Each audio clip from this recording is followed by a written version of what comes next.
So we're going to talk about investor bias with Paul Moran of Moran Howlett. Yep. So investor bias, is that like any other form of bias? I have a bias against, the way certain people drive their cars, that learners are going to be hopeless, and bias against P's for being hoons, and Yep. investor bias works the same sort of way? It can be, except we often don't realise that we're biased. So I guess a classic example is in things like driving on a freeway. So we're driving a freeway and come off the freeway ramp. Yeah. We don't have any idea, or we think we're driving a lot slower than we really are. Right. Because our mind's been set one way. It's why the police always set the speed cameras up near the end of freeways, because the only way you can tell what speed you're doing is to look at the speedo. So people have... Which is the last thing you should be doing when you're coming off a freeway. Well, a quick glance is probably good. Yeah. Yeah. Okay. Yeah. So investor bias, how does that work? And you're studying it as well, in a sense, aren't you? Yep, that's right. There's a lot of investor biases, a lot of behavioural biases. Often one of the biases is a thing called the illusion of control bias. So I have a sense that if I learn a lot about things that are irrational and aren't predictable, I can predict them. So horse racing. Correct. So I've got a system for horse racing, yeah. And so therefore it works.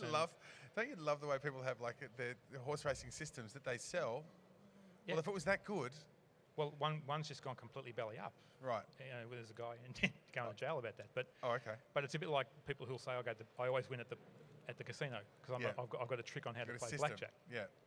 So that often people who are successful in business or successful in their personal life have this sense that I'm cleverer than everyone else, and therefore they're much more susceptible to being suggested to that they can control an uncertain future, and therefore they should do a certain thing. Okay.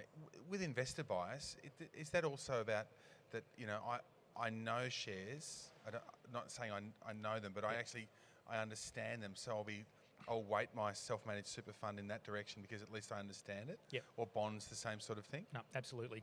And you don't want people to do that? Or? No, I think people should be aware that it's their bias that's wanting them to do that. Yeah. And that can be the opposite of what they should be doing. Yeah. Or there's risks that they're not willing to accept.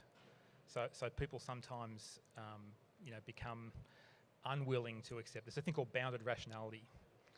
Bounded rationality. Yeah, which is where it's invented by a guy called Herbert Simon in 1955, but that's beside the point. Yeah. But I should point out you're doing a doctorate at the moment. Correct. So you sound like it. I know. I like the way you're doing everyone. like naming cases as well. I know. I'm trying to be like a lawyer. But he identified that... And you've got a beard. You see? That's right. And glasses, the whole thing. I definitely got patches on that jacket yet. But we can get those. Yeah. But he identified that bounded rationality is where people are willing to accept information that supports their already held view. Okay. And actively discredit new information that opposes their view. So I often use the example of the newspaper that you read. So we've got very politically separate newspapers in this country. Yeah. If I read one, it tends to... I read it because it supports my view on the world. Yeah. I belittle the other one. And the radio station I listen to, same sort of thing. So I get much more willing to accept information that supports my view, and I actively discredit or ignore the other stuff. And climate change might be the biggest example of this. Absolutely.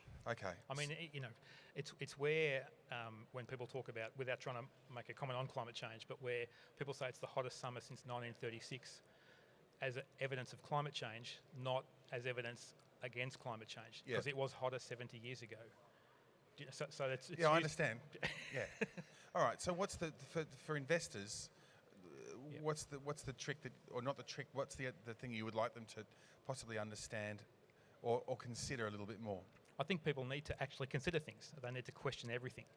So, and I like to think advisors sit in that middle ground between the information on one side and the user on the other side. But investors would surely have a bias, or could be prone to.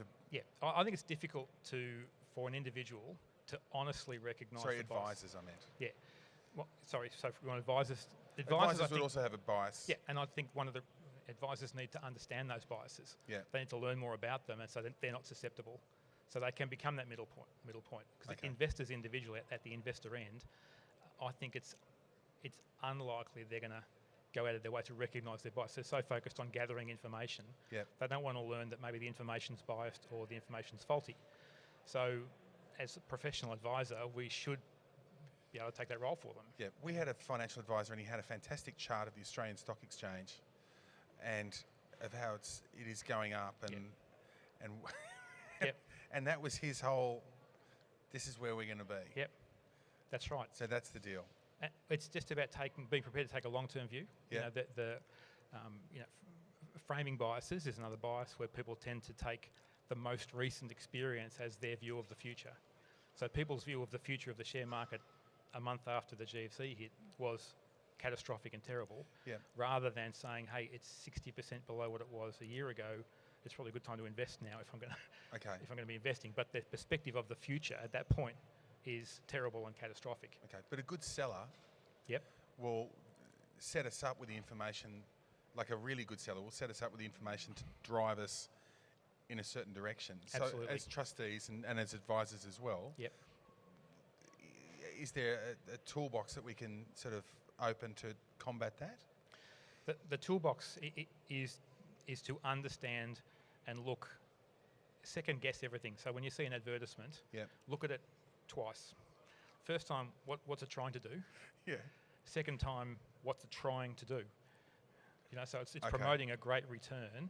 What's it trying to do? It's trying to influence my behaviour to accept that what's been there. So I think look at even times. You'll see often something will be advertised as a great return, and you look at it was 12 months ago or 18 months ago, not bringing it up to date and looking at a bit longer term time frame. So Okay. I think look twice at everything. Right. You know, through different eyes. Through different, like the Demtel ads. Yeah. You could look at them 100 times and still see the That's same. right.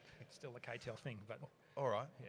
Well, great. It's great. I mean, really great advice. And I had never actually heard of it sort of put that way, and put that way and simply. It makes perfect sense to sort of assess and reassess. Yeah, always. Okay, great. Great. Thanks, Paul. Thanks, mate. Great to meet you. Thank you.